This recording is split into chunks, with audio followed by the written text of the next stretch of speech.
Maintaining Congregational Prayer. Learning Objectives. Assalamu alaikum wa rahmatullah wa barakatuh. May the peace, blessings, and mercy of Allah be upon you, my friends. Today's lesson is about maintaining congregational prayer. So, shall we begin? We all know that Muslims are dedicated to praying in congregation. They perform congregational prayers in the mosques, which are places designated by Allah Almighty for Muslims to come together and worship. They also perform it at home. That is because the Prophet, peace be upon him, said the following hadith about praying in congregation, narrated by Abdullah ibn Umar ibn al-Khattab. Allah's Messenger, peace be upon him, said, "The prayer in congregation is 27 times superior to the prayer offered by a person alone."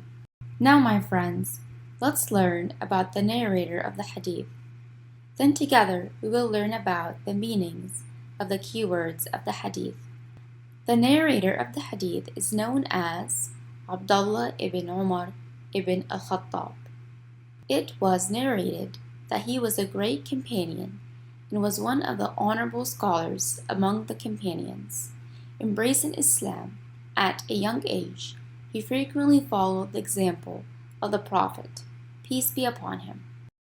Now let's learn about the key words and phrases that were mentioned in the hadith. First, let's learn what the phrases congregational prayer or prayer in congregation mean. Congregational prayers, salah, are those in which a Muslim prays together along with other Muslims in any place that is deemed pure and appropriate for individual prayer. Other key phrases mentioned in the hadith are superior to, means it increases the amount of rewards, and the prayer offered by a person alone refers to the individual prayer of a Muslim. The hadith emphasizes the importance of Muslims praying in congregation, as it is far greater in reward.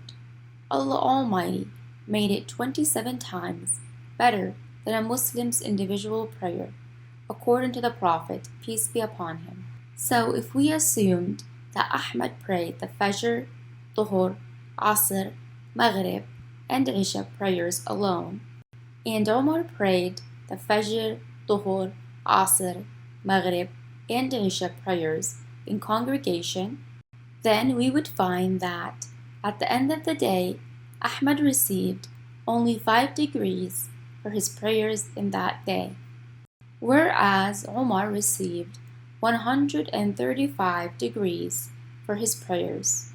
Isn't it amazing that a Muslim would find so many rewards in his scale at the day of resurrection due to his prayers?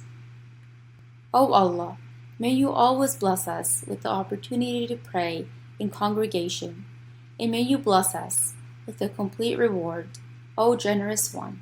Other key phrases mentioned in the hadith are, well done, my friends. Besides the Imam, there should be at least one other person for it to be considered a valid congregational prayer. The congregational prayer, my friends, can be performed anywhere, at home, in the workplace, or any place that may be appropriate for an individual prayer. However, it has the greatest reward when it is performed in a mosque. Allah Almighty elevates a worshipper by 1 degree and removes 1 sin from him with every step he takes towards the mosque. In addition, the angels make dua, supplicate, for whoever is present at the mosque, asking for Allah Almighty's mercy and forgiveness.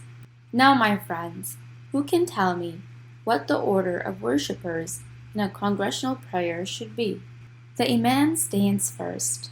Then, the men and boys stand behind him in the first row. After that, the women stand behind them in the second row. The rows must be straight, and we should follow the Imam and refrain from performing any of the prayer rituals before him.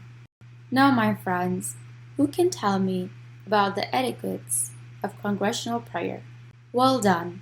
Some of the etiquettes of congregational prayer include maintaining manners, being quiet, and refraining from causing harm to or bothering other worshippers. It's fine to pray in the first row if you arrive early for the congregational prayer, but not by pushing and disturbing other worshippers if you arrived late. Also, one of the etiquettes of congregational prayer is to avoid speeding on the way to the mosque or rushing inside the mosque in order to make it to the congregational prayer on time. This is because of what the Prophet, peace be upon him, commanded us to do in this hadith, where he said, "Whenever you come for the prayer, you should come with calmness, and pray whenever you get with the people, and complete the rest which you have missed."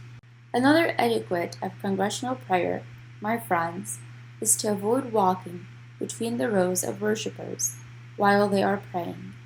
We must not pass between a worshipper and his designated spot for prostration. We have reached the end of today's lesson, my friends. Today we learned a hadith about the virtue of congregational prayer, in which the Prophet, peace be upon him, mentioned that praying in congregation is 27 times better than individual prayer, and it is far greater in reward. We also learned that the narrator of the hadith is a noble companion and is one of the honorable scholars among the companions. He was known as Abdullah ibn Umar ibn al-Khattab. May Allah be pleased with both of them. In addition, we learned about the etiquettes of congregational prayer. These include keeping silent and remaining calm on the way to the mosque, as well as inside the mosque by not disturbing others, being neat on arriving early to the mosque to pray in the first row, avoiding walking between the rows of worshippers, and to be careful not to pass between a worshipper and his designated spot for prostration.